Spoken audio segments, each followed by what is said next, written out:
Баршаңызға сәлем, сіздермен Мадина, менің арнама қош келдіңіздер. Бүгін бар болғаны 5 минутта дайын болатын жалқауларға арналған пицца дайындаймыз. Ол үшін осындай батон нанды жіңішке етіп кесіп шығамыз.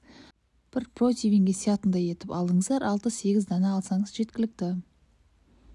Өте тез дайын болады, әрі қытырлақ керемет болып шығады. Міндетті түрде осы рецепт бойынша жасап көріңіздер. Ол үшін сізде азғантай колбаса болса жеткілікті. Осы колбасамызды алып 4 бұрышты етіп турап шығамыз. Өз қалауларыңыз бойынша қызанақ қоссаңыздар болады. Біз бірақ қоспадық, балалар жемейтіндіктен тек осы колбаса мен ірімшіктен жасадық.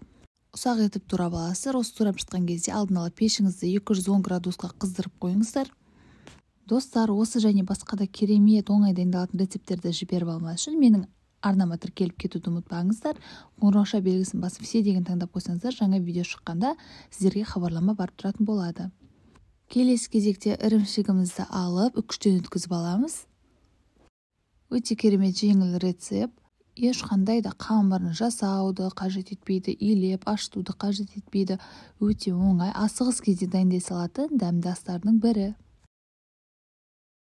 Ыдысымызға салып аламыз. Қалауыңыз бойынша аскөк қосуға да болады, біз бірақ қоспадық.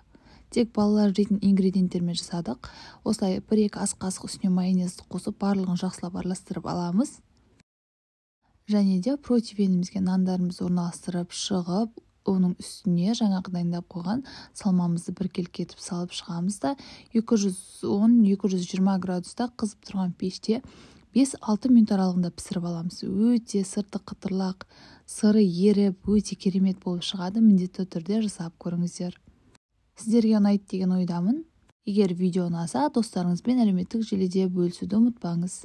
Мінекей біздің бутербродтарымыз немесе жалқау пиццаларымыз дайын болды. Астарыңыз дәмді болсын. Сіздермен болған Мадина. Видеоны соңына дейін өткізбей қарағаныңызға рахмет.